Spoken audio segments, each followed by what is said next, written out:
Assalamualaikum warahmatullahi wabarakatuh. Wonder People, kita akan bincangkan tentang kenapa Muhammadiyah memakai kalender Hijriah Global Tunggal dan bagaimana dinamika di internal Muhammadiyah terkait hal ini.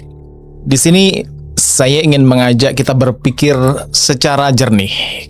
Kenapa Muhammadiyah memakai KHGT, dari mana asalnya, apa landasan syar'inya, apa keunggulan dan manfaatnya, bagaimana prosedurnya, lalu kenapa titik bernama Alaska menjadi pemicu dinamika internal.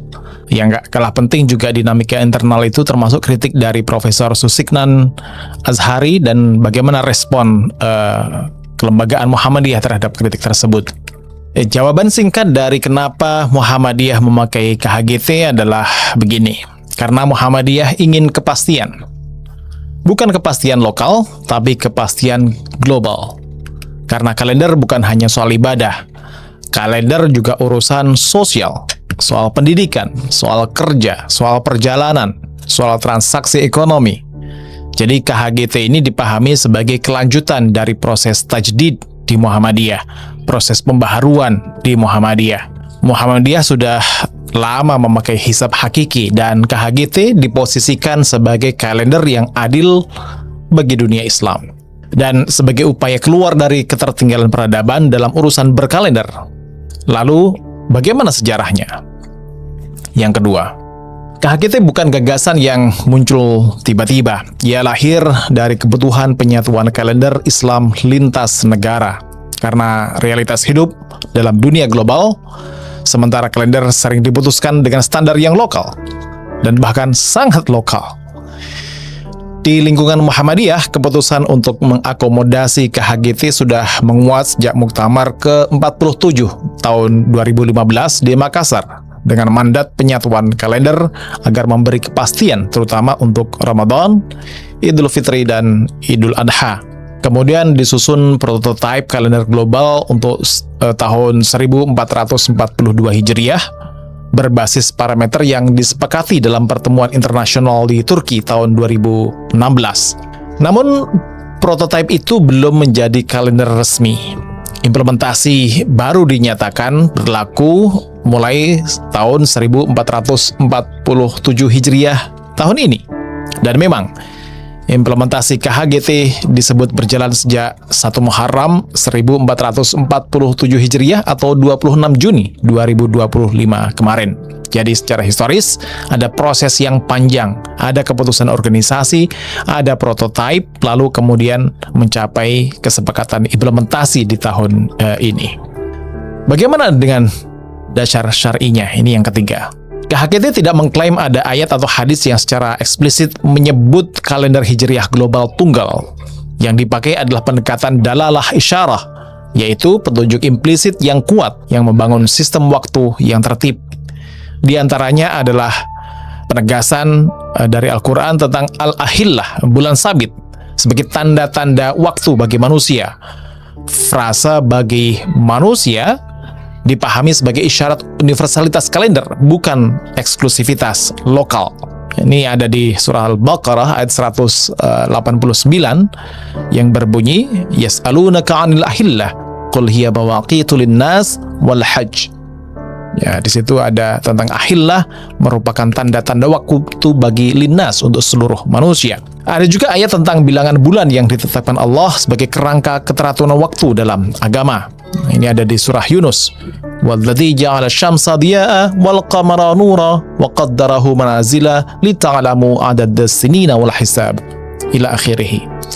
Agar itu lita'lamu 'adadas sinina wal hisab, agar engkau mengetahui atau tahu perhitungan tahun dan wal hisab dan perhitungannya. Kesimpulannya, KHGT berdiri sebagai ijtihad penanggalan, bukan perubahan akidah. Bukan pula pembatalan ibadah. Ia adalah upaya menata manajemen waktu umat dalam horizon global. Keempat, apa kelebihan dan manfaatnya? KHGT mengunci satu prinsip kunci, satu hari, satu tanggal untuk seluruh dunia. Dunia tidak dibelah menjadi zona tanggal hijriyah yang berbeda. Dari sisi manfaat, kalender yang bisa diprediksi jauh hari memberi dampak yang nyata. Efisiensi jadwal ibadah, kegiatan kelembagaan, pendidikan, ekonomi, dan agenda sosial. Dalam kerangka argumentasi internal, KHGT juga dilihat sebagai kelanjutan tajdid, sebagaimana tadi yang kita bahas, dengan basis hisab hakiki yang selama ini sudah menjadi tradisi ilmiah di Muhammadiyah. Namun, semua keunggulan itu hanya bermakna jika parameter dipahami secara sama, diterapkan secara seragam, dan dikelola dengan Standard Operation Procedure atau SOP yang rapi. Kalau tidak, global hanya menjadi slogan, harapan, utopia. Kelima, bagaimana kemudian prosedur dan parameter yang dipakai untuk penetapan awal Ramadan dan Syawal melalui KHGT ini? Intinya begini, bulan baru dimulai apabila sebelum pukul 24.00 waktu universal di bagian bumi manapun terpenuhi kriteria elongasi minimal 8 derajat dan ketinggian hilal minimal 5 derajat pada saat matahari terbenam. Jika kriteria itu baru terpenuhi setelah lewat pukul 24.00, maka ada syarat tambahan. Pertama, ijtima atau terjadi pertemuan atau di mana ketika bumi, bulan, dan matahari ada di garis yang sama di wilayah paling timur yang berpenduduk yaitu New Zealand harus sudah terjadi sebelum fajar. Kedua, pemenuhan parameter harus terjadi di wilayah daratan benua Amerika. Mengapa memakai patokan daratan Amerika? Karena ia menjadi peluang terakhir dalam siklus 24 jam global dan penetapan tanggal diputuskan setelah Amerika melewati Maghrib. Nah, disinilah medan masalahnya, titik potensi perbedaannya. Karena frasa daratan benua Amerika terdengar sederhana, tapi implikasinya sangat teknis. Apakah seluruh wilayah termasuk ujung Alaska dan Hawaii? Atau ada pengecualian? Keenam, ini perbedaan antara rumusan awal pertemuan Istanbul 2016 versi Diyanet, ini Kementerian Agamanya Turki, dan versi Muhammadiyah. Dalam kritik Profesor Susiknan disebutkan bahwa keputusan pertemuan Turki 2016 secara tegas menyatakan bahwa Alaska dan Hawaii tidak termasuk kategori daratan Amerika. Sementara di Muhammadiyah ada pemahaman bahwa daratan Amerika mencakup seluruh wilayah. Pada titik ini rumusnya mungkin sama, tapi peta penerapannya berbeda. Kalau definisi daratan Amerika berbeda, maka output tanggal bisa berbeda. Dan inilah yang menjadi dan terjadi menjelang Ramadan tahun ini, 1447 Hijriah. Masyarakat mempertanyakan mengapa sistem global masih memproduksi variasi hasil dan mengapa koordinasi serta pemaknaan parameter menjadi faktor penentu. Tadi antara parameter yang resmi ditetapkan oleh Muhammadiyah dan yang juga terjadi di internal Muhammadiyah. Profesor Susiknan Azhari itu adalah salah satu anggota Majelis Tarjih juga, punya pembacaan yang berbeda. Nah, sekarang kita berbincang tentang bagaimana Alaska menjadi titik pembeda antara Diyanet dan Muhammadiyah. Ini poin ketujuh. Dalam uraian proses klarifikasi internal disebutkan ada komunikasi antara Fiqh Council of North America dan Diyanet, dan kemudian Diyanet merespons bahwa wilayah ujung Alaska dianggap tidak masuk daratan Amerika karena kepadatan penduduk yang sangat rendah. Nah, masalahnya sebagian pihak menilai alasan kepadatan penduduk tidak tercantum dalam parameter resmi dalam hasil konferensi tahun 2016 di Istanbul itu. Secara teknis, studi kasus 1 Ramadan 1447 menunjukkan pemenuhan kriteria 5 derajat dan 8 derajat memang bisa terjadi pada lokasi di Alaska, misalnya di Bethel, Alaska, pada saat parameter terpenuhi. Dan di sisi ini Muhammadiyah melalui maklumatnya menetapkan hisab Ramadan 1447 juga menyatakan bahwa parameter PKG 2, yaitu tadi terjadi ijtima di New Zealand, terus kemudian terpenuhinya parameter di daratan Amerika, karena ada wilayah di daratan Amerika itu yang memenuhi ketinggian dan elongasi sehingga 1 Ramadan jatuh pada Rabu 18 Februari 2026. Jadi Alaska bukan sekedar contoh. Alaska adalah titik uji definisi daratan Amerika. Jika Alaska masuk, bulan baru bisa dimulai lebih cepat.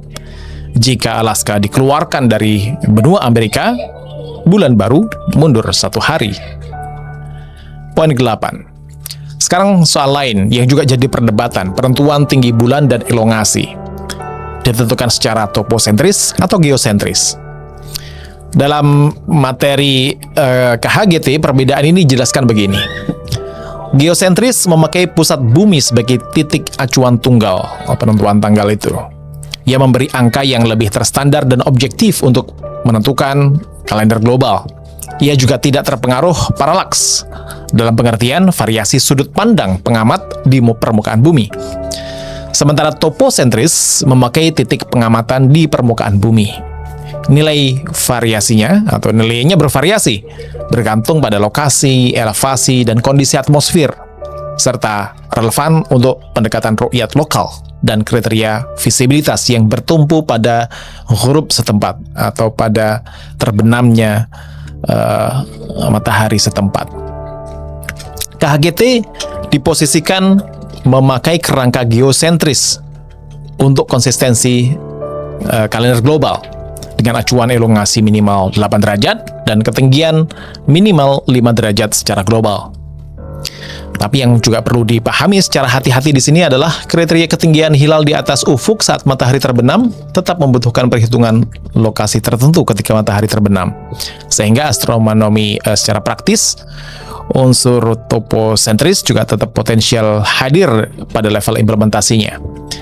Disinilah biasanya muncul kebingungan publik. Istilah geosentris dipakai untuk menegaskan standar tunggal, namun eksekusinya jika tetap memakai standar imkanur ru'yah 8 dan 5 tadi itu tetap memerlukan evaluasi kondisi langit pada titik koordinat yang nyata. Nah, kalau Diyanet menambah pertimbangan non-astronomis seperti kepadatan penduduk, maka ia keluar dari perdebatan geosentris toposentris dan masuk ke perdebatan lain. Apakah parameter kalender boleh memasukkan pertimbangan demografis yang tidak tertulis dalam kesepakatan awal di Istanbul 2016 itu? Nah, itu dinamikanya. Kesembilan, dinamika pemberlakuan KHGT di internal Muhammadiyah. Kronologinya ada rapat verifikasi dan pembahasan draft KHGT 1447 dan 1448 Hijriah pada 21 Maret 2024. Lalu presentasi lagi pada 5 Mei 2025. Ditemukan perbedaan penetapan awal Ramadan akibat perbedaan memahami konsep daratan Amerika. Dalam kritik Prof. Susiknan, tekanannya sangat organisatoris dan akademik. Ia menilai Majelis Tarjih tidak memiliki wewenang mengubah hasil munas yang sudah ditanfiz, apalagi jika perubahan didasari kesalahpahaman definisi daratan Amerika. Ia juga menegaskan jika konferensi Istanbul 2016 menyatakan Alaska dan Hawaii tidak termasuk daratan Amerika, maka yang semestinya disesuaikan adalah pemahaman internal tentang konsep daratan Amerika. Dan disinilah pentingnya SOP, Standard Operation Procedure, agar software mengikuti konsep, bukan konsep mengikuti software. Nah, kritik tersebut dijawab oleh fungsionaris Majelis Tarjih dan Tajdid Muhammadiyah, Amirul Muslihin misalnya.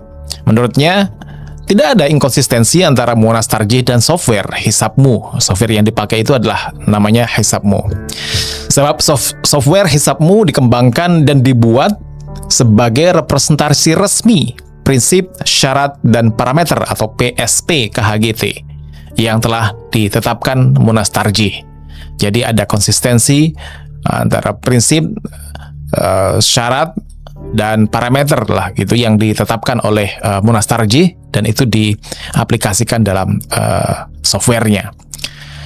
Ala kulli hal, dinamika internal dilihat sebagai bagian wajar dari ijtihad kolektif dan bahwa pembaruan sering mengalami resistensi sebelum secara bertahap diterima sebagai sebuah keputusan yang matang. Jadi pertaruhan KHGT hari ini bukanlah hanya apakah angka 5 derajat dan 8 derajat benar dan terpenuhi. Pertaruhannya ada pada 3 hal. Pertama, konsistensi definisi, terutama apa yang disebut sebagai daratan benua Amerika. Kedua, disiplin parameter. Apakah ada parameter tambahan seperti kepadatan penduduk yang dibuat oleh Diyanet? Dan jika ada, siapa yang menetapkan serta di forum mana ia disahkan? Dan ketiga, tata kelola otoritas dan SOP agar keputusan global tidak kembali menjadi sumber perbedaan baru di internal. KHGT menawarkan cita-cita besar, satu hari, satu tanggal untuk seluruh umat Islam. Tapi, cita-cita besar hanya akan bertahan jika dikelola dengan presisi ilmiah, disiplin pemakaian dan penggunaan parameter, serta etika musyawarah organisasi. Kalau tidak, publik akan terus bertanya, globalnya di mana? Dan tunggalnya yang mana? Mudah-mudahan bermanfaat. Assalamualaikum warahmatullahi wabarakatuh.